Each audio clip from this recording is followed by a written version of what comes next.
Hello everyone, welcome back to our channel maths zone with PP. मैं संजीव कुमार आज आपको class 12 की राजनीति शास्त्र की चैप्टर 7 जो क्षेत्रीय आकांक्षाएं हैं उसकी डिटेल जानकारी देता हूं। तो आइए स्टार्ट होते हैं अब।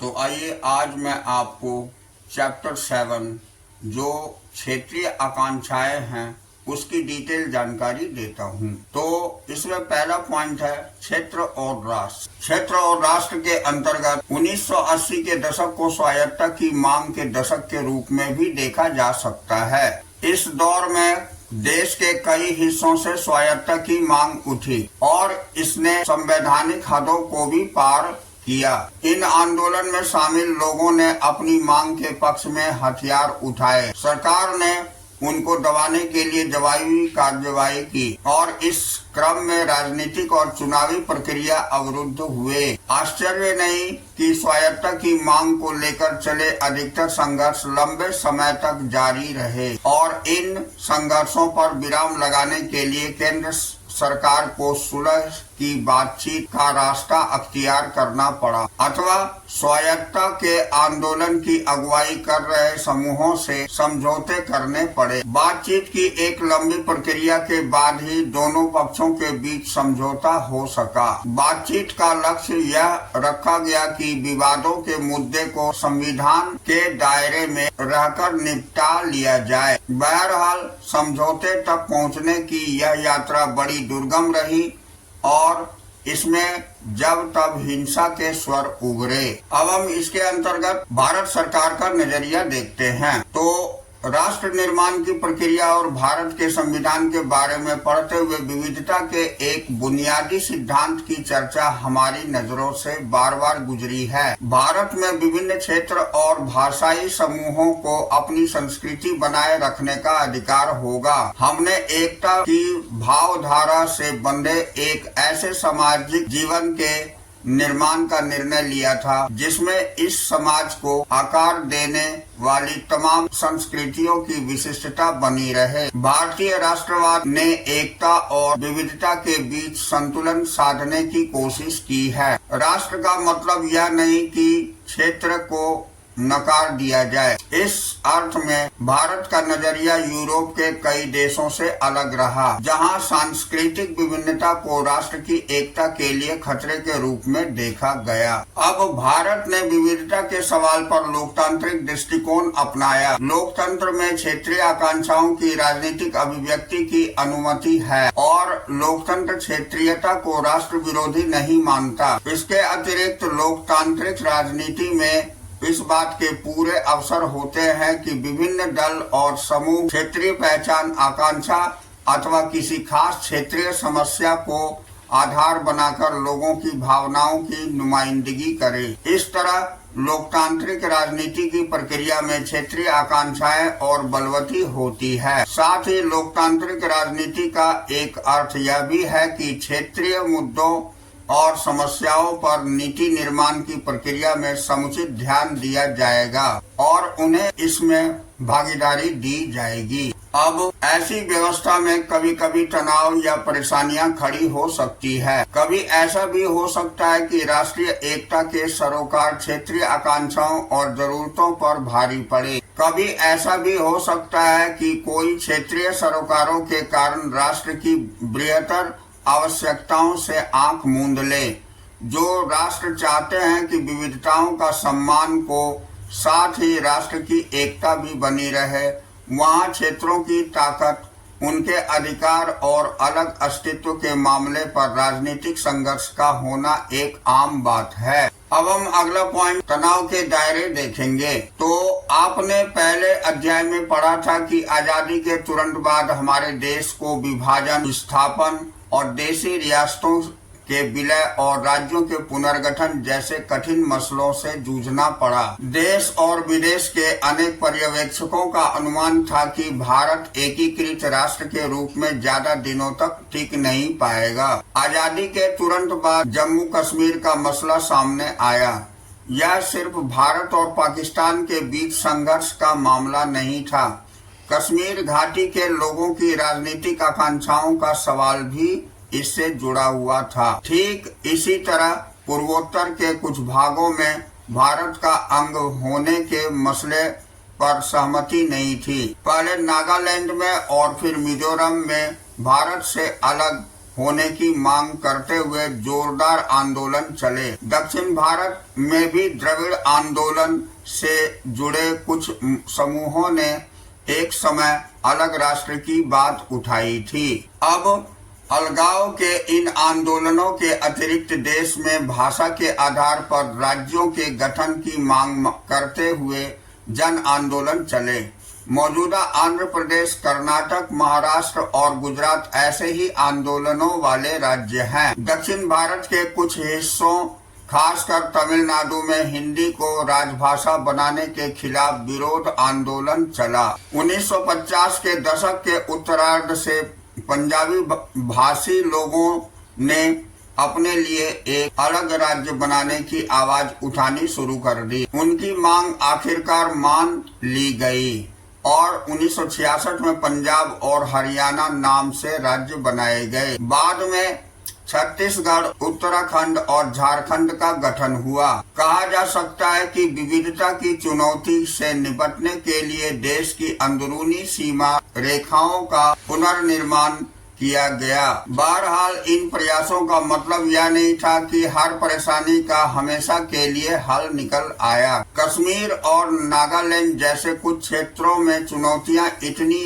विकट और जटिल थी कि राष्ट्र निर्माण के पहले दौर में इनका समाधान नहीं किया जा सका। इसके अतिरिक्त पंजाब, असम और मिजोरम में नई चुनौतियां उभरी। हम इन मामलों का तनिक विस्तार से बात करें और इसके साथ साथ राष्ट्र निर्माण के क्रम में पेश आई कुछ पुरानी कठिनाइयों और उनके उदाहरण को याद करने की कोशिश करें। ऐसे मामले में मिली सफलता या विफलता सिर्फ अतीत के अध्ययन के लिए एक जरूरी प्रस्थान बिंदु नहीं, बल्कि भारत के भविष्य को समझने के लिए भी एक जरूरी सबक है। अब हम अगला टॉपिक जम्मू एवं कश्मीर देखते हैं। तो आपने जैसा कि अपने गत वर्ष पढ़ा है, जम्मू और कश्मीर को अनुच्छेद 370 के अंतर्गत विशेष दर्जा दिया गया था, परंतु इसके बावजूद भी जम्मू और कश्मीर को हिंसा, सीमा पार का आतंकवाद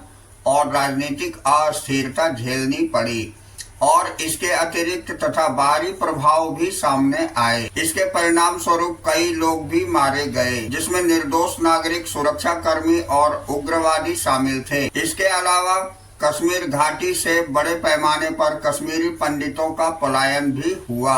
अब जम्मू और कश्मीर 3 सामाजिक और राजनीतिक क्षेत्रों जम्मू, कश्मीर और लद्दाख से बना हुआ है। जम्मू क्षेत्र में छोटी पहाड़ियों और मैदानी भाग है। इसमें मुख्य रूप से हिंदू रहते हैं। मुसलमान, सिख और अन्य मतों के लोग भी रहते हैं। कश्मीर क्षेत्र में मुख्य रूप से कश्मीर घाटी है। यहाँ रहने वाले अधिकांश कश्मीरी मुसलमान हैं और शेष हिंदू, सिख, बौद्ध तथा अन्य हैं। लद्दाख मुख्य रूप से पहाड़ी क्षेत्र है। इसकी जनसंख्या बहुत कम है, जिसमें लगभग बराबर संख्या में बौद्ध और मुस्लिम हैं। अब इसके अंतर्गत हम समस्या की जड़ें देखते हैं। तो 1947 से पहले जम्मू और कश्मीर JNK एक राजसी रियासत थी। इसके शासक महाराज हरि सिंह भारत या पाकिस्तान में शामिल होना नहीं चाहते थे, बल्कि अपनी रियासत के लिए स्वतंत्र दर्जा चाहते थे। पाकिस्तानी नेताओं ने सोचा कि कश्मीर क्षेत्र पाकिस्तान का हिस्सा है, क्योंकि रियासत की अधिकांश आबादी मुसलमान थी, परंतु उस रियासत के लोगों ने इसे इस तरह नहीं देखा। उन्होंने सोचा कि सबसे पहले वे कश्मीरी हैं। क्षेत्रीय अभिलाषा का यह मुद्दा कश्मीरियत कहलाता है। राज्य में नेशनल कॉन्फ्रेंस के शेख अब्दुल्ला के नेतृत्व में चलाया गया लोकप्रिय आंदोलन महाराजा से छुटकारा पाना चाहता था, साथ ही पाकिस्तान में शामिल होने के विरुद्ध था। नेशनल कॉन्फ्रेंस एक धर्मनिरपेक्ष संगठन था और इसका कांग्रेस के साथ लंबे समय से संबंध था। शेख अब्दुल्ला नेहरू सहित कुछ राष्ट्रवादी नेताओं के व्यक्तिगत मित्र थे। अक्टूबर 1947 में पाकिस्तान ने कश्मीर पर कब्जा करने के लिए अपनी तरफ से कबायली घुसपैठिए भेजे। इसने महाराजा को भारतीय सैनिक सहायता के लिए बाध्य किया। भारत ने सैनिक सहायता दी और कश्मीर घाटी के घुसपैठियों को वापस खदेड़ दिया, परंतु यह तभी हुआ जब महाराजा ने भारत सरकार के लिए विलय प्रपत्र पर हस्ताक्षर कर दिए। परंतु चूंकि पाकिस्तान ने राज्य के एक बड़े हिस्से का नियंत्रण जारी रखा, इसलिए मामले को संयुक्त राष्ट्र संघ में ले जाया गया, जिसने दिनांक 21 अप्रैल 1948 के अपने प्रस्ताव में मामले को निपटाने के लिए एक 3 चरणों वाली प्रक्रिया की अनुशंसा की। पहला, पाकिस्तान को अपने वे सारे नागरिक वापस बुलाने थे जो कश्मीर में घुस गए थे। दूसरा, भारत को धीरे धीरे अपनी फौज कम करनी थी ताकि कानून व्यवस्था बनी रहे। तीसरा, एक स्वतंत्र और निष्पक्ष तरीके से जनमत संग्रह कराया जाना था, परंतु इस प्रस्ताव के अंतर्गत कोई प्रगति न हो सकी। इसी बीच मार्च 1948 में शेख अब्दुल्ला जम्मू और कश्मीर के प्रधानमंत्री बन गए, जबकि भारत अनुच्छेद 370 के अंतर्गत उसे अस्थायी स्वायत्तता देने के लिए सहमत हो गया। उस समय राज्य में सरकार का मुखिया प्रधानमंत्री कहलाता था। अब इसी के अंतर्गत हम बाहरी और आंतरिक झगड़े देखेंगे। तब से जम्मू और कश्मीर की राजनीति बाहरी और आंतरिक दोनों कारणों से विवादास्पद और द्वंद्वपूर्ण बनी रही। बाहर से पाकिस्तान ने सदा दावा किया कि कश्मीर घाटी पाकिस्तान का हिस्सा होना चाहिए। जैसा हमने ऊपर जाना, पाकिस्तान ने 1947 में राज्य में कबायली हमला करवाया, जिसके परिणाम स्वरूप राज्य का एक हिस्सा पाकिस्तानी नियंत्रण में आ गया। हालांकि यह पाकिस्तान अधिकृत जम्मू कश्मीर POJ के भारतीय क्षेत्र है, जिस पर पाकिस्तान का अवैध कब्जा है। 1947 से कश्मीर का मामला भारत और पाकिस्तान के बीच द्वंद्व का एक प्रमुख मुद्दा बना रहा। अब आंतरिक रूप से भारतीय संघ में कश्मीर के दर्जे के बारे में विवाद है। आपने गत वर्ष भारत का संविधान सिद्धांत और व्यवहार में अनुच्छेद 370 और 371 के अंतर्गत विशेष प्रावधानों के बारे में पढ़ा है। इस विशेष दर्जे में ने 2 विपरीत प्रक्रियाओं को जन्म दिया। जम्मू और कश्मीर के बाहर के लोगों का एक वर्ग है जो विश्वास करता था कि अनुच्छेद 370 द्वारा प्रदत्त राज्य का विशेष दर्जा राज्य को भारत से पूर्ण रूप से एकीकृत नहीं होने देता है। इस वर्ग को लगा कि अनुच्छेद 370 को रद्द कर देना चाहिए और जम्मू और कश्मीर को भारत के किसी भी अन्य राज्य की तरह माना जाना चाहिए। अब दूसरे वर्ग अधिकांश कश्मीरियों का मानना है कि अनुच्छेद 370 द्वारा प्रदत्त स्वायत्तता प्राप्त नहीं है। उनकी कम से कम 3 मुख्य शिकायतें थी। पहली यह कि कबायली हमले से उत्पन्न परिस्थिति के सामान्य होने पर विलय मामला राज्य के लोगों को विचार करने के लिए देने का वादा अभी तक पूरा नहीं हुआ है। इससे जनमत संग्रह की मांग उठी। दूसरे, यह अनुभव किया जा रहा था कि अनुच्छेद 370 द्वारा दिया गया विशेष संघीय दर्जा व्यवहारिक रूप से कम कर दिया गया है। इससे स्वायत्तता को बहाल करने या अधिक राज्य स्वायत्तता की मांग उठी।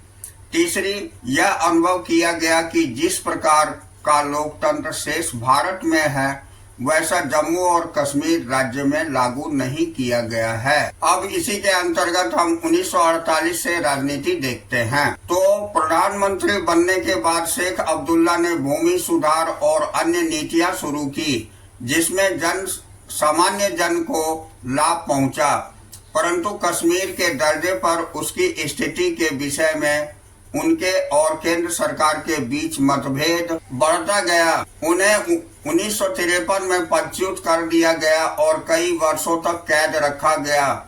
उनके बाद आए नेतृत्व को उतना लोकप्रिय समर्थन नहीं मिला और वह राज्य में शासन चला पाए, जिनका मुख्य कारण केंद्र का समर्थन था। विभिन्न चुनावों में अनाचार और हेरफेर संबंधी गंभीर आरोप थे। 1953 और 1974 के बीच की अवधि में कांग्रेस पार्टी ने राज्य की नीतियों पर प्रभाव डाला। नेशनल कॉन्फ्रेंस शेख अब्दुल्ला रहीत का एक धड़ा कांग्रेस के सक्रिय समर्थन के साथ कुछ समय तक सत्ता में रहा, परंतु बाद में यह कांग्रेस से मिल गया। इस प्रकार कांग्रेस को राज्य का सीधा नियंत्रण प्राप्त हुआ और परिवर्तन किए गए। इसी बीच शेख अब्दुल्ला और भारत सरकार के मध्य समझौते पर पहुंचने के लिए कई प्रयास हुए। 1965 में जम्मू और कश्मीर के संविधान के प्रावधान में एक परिवर्तन किया गया, जिसके अंतर्गत राज्य के प्रधानमंत्री का पदनाम बदलकर मुख्यमंत्री कर दिया गया। इसके अनुसार भारतीय राष्ट्रीय कांग्रेस के गुलाम मोहम्मद सादिक राज्य के पहले मुख्यमंत्री बने। 1974 में इंदिरा गांधी का शेख अब्दुल्ला के साथ एक समझौता हुआ और वे राज्य के मुख्यमंत्री बन गए। उन्होंने नेशनल कॉन्फ्रेंस को पुनर्जीवित किया, जिसने 1977 के विधानसभा चुनाव में बहुमत से जीत हासिल की। शेख अब्दुल्ला का 1982 में निधन हो गया और नेशनल कॉन्फ्रेंस का नेतृत्व उनके पुत्र फारूक अब्दुल्ला के पास चला गया, जो मुख्यमंत्री बने, परंतु जल्द ही उन्हें राज्यपाल द्वारा पदच्युत कर दिया गया और नेशनल कॉन्फ्रेंस से अलग हुआ एकजुट एक अल्प अवधि के लिए सत्ता में आया। केंद्र सरकार के हस्तक्षेप से फारूक अब्दुल्ला की सरकार को पदच्युत करने पर कश्मीर में नाराजगी की भावना पैदा हुई। इंदिरा गांधी और शेख अब्दुल्ला में हुए समझौते के बाद कश्मीरियों में लोकतांत्रिक प्रक्रियाओं के प्रति जो विश्वास उत्पन्न हुआ था, उसे धक्का लगा। यह भावना कि केंद्र राज्य की राजनीति हस्तक्षेप कर रहा है पुष्ट हुई जब 1986 में नेशनल कॉन्फ्रेंस केंद्र में शासक दल कांग्रेस के साथ चुनावी गठबंधन करने को राजी हो गई। अब इसमें हम नेक्स्ट टॉपिक सशस्त्र विद्रोह और उसके बाद देखते हैं। तो यह वो वातावरण था जिसमें 1987 के विधानसभा चुनाव संपन्न हुए। सरकारी परिणामों ने नेशनल कॉन्फ्रेंस कांग्रेस गठबंधन की भारी जीत दर्शाई और फारूक अब्दुल्ला मुख्यमंत्री के रूप में वापस लौटे, परंतु यह व्यापक रूप से माना जा रहा था कि परिणामों में लोकप्रिय चयन की झलक नहीं है और संपूर्ण चुनाव प्रक्रिया में गड़बड़ी हुई थी। 1980 के दशक के प्रारंभ से ही राज्य में अकुशल प्रशासन के विरुद्ध एक व्यापक नाराजगी चल रही थी। यह नाराजगी और अधिक बढ़ गई क्योंकि सामान्य रूप से विद्यमान भावना यह थी कि केंद्र के आदेश पर राज्य द्वारा लोकतांत्रिक प्रक्रियाएं कमजोर की जा रही है। इससे कश्मीर में राजनीतिक संकट उत्पन्न हुआ जो उग्रवाद के उठने से गहरा गया। अब 1989 तक राज्य एक पृथक कश्मीरी राष्ट्र बनाने को लेकर एक उग्रवादी आंदोलन के कब्जे में आ गया। इन विद्रोहियों को पाकिस्तान से नैतिक, आर्थिक और फौजी समर्थन मिला। कई वर्षों तक राज्य राष्ट्रपति शासन और प्रभावी रूप से सशस्त्र सेनाओं के नियंत्रण में रहा। 1990 से पूरा समय जम्मू और कश्मीर ने विद्रोहियों के हाथों और सेना की कार्रवाई से असाधारण हिंसा को झेला। राज्य में 1996 में ही जाकर विधानसभा चुनाव हुए, जिसमें फारूक अब्दुल्ला के नेतृत्व वाली नेशनल कॉन्फ्रेंस जम्मू और कश्मीर के लिए क्षेत्रीय स्वायत्तता की मांग के साथ सत्ता में आई। अवधि के अंत में 2002 में जम्मू और कश्मीर राज्य में चुनाव हुए। नेशनल कॉन्फ्रेंस बहुमत प्राप्त करने में विफल रही और इसके स्थान पर पीपुल्स डेमोक्रेटिक पार्टी (पीडीपी) और कांग्रेस की मिली जुली सरकार आ गई। अब हम इसके अंतर्गत टॉपिक 2002 और इससे आगे देखेंगे। तो गठबंधन के समझौते के अनुसार मुफ्ती मोहम्मद पहले 3 वर्ष सरकार के मुखिया रहे, जिनके बाद भारतीय राष्ट्रीय कांग्रेस में गुलाम नबी आजाद मुखिया बने। जो जुलाई 2008 में लागू राष्ट्रपति शासन के कारण अपना कार्यकाल पूरा नहीं कर पाए। उससे अगला चुनाव नवंबर-दिसंबर 2008 में हुआ। एक और मिली जुली सरकार नेशनल कॉन्फ्रेंस और भारतीय राष्ट्रीय कांग्रेस से बनी 2009 में अमर अब्दुल्ला के नेतृत्व में सत्ता में आई, परंतु राज्य को लगातार हुर्रियत कॉन्फ्रेंस द्वारा पैदा की गई गड़बड़ियों का सामना करना पड़ा। 2014 में राज्य में फिर चुनाव हुए, जिसमें पिछले 25 वर्षों में सबसे अधिक मतदान होना रिकॉर्ड किया गया। परिणाम स्वरूप पीडीपी के मुफ्ती मोहम्मद सईद के नेतृत्व में बीजेपी के साथ एक मिली जुली सरकार सत्ता में आई। मुफ्ती मोहम्मद सईद के निधन के बाद उनकी बेटी महबूबा मुफ्ती अप्रैल 2016 में राज्य का पहली महिला मुख्यमंत्री बनी। महबूबा मुफ्ती के कार्यकाल में बाहरी और भीतरी तनाव बढ़ाने वाली बड़ी आतंकवादी घटनाएं हुई। जून 2018 में बीजेपी द्वारा मुफ्ती सरकार को दिया गया समर्थन वापस लेने के बाद राज्य में राष्ट्रपति शासन लागू कर दिया गया। 5 अगस्त 2019 को जम्मू और कश्मीर पुनर्गठन अधिनियम 2019 द्वारा अनुच्छेद 370 समाप्त कर दिया गया और राज्य को पुनर्गठित कर 2 केंद्र शासित प्रदेश जम्मू और कश्मीर तथा लद्दाख बना दिए गए। जम्मू और कश्मीर तथा लद्दाख भारत में बहुलवादी समाज के जीते जागते उदाहरण हैं। वहाँ न केवल सभी प्रकार धार्मिक, सांस्कृतिक, भाषाई, जातीय और जनजातीय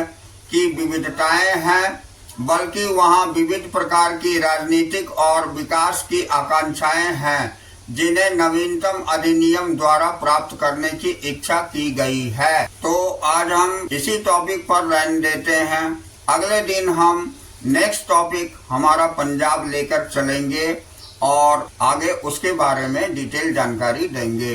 तो that's all this class. We will meet again on the next class.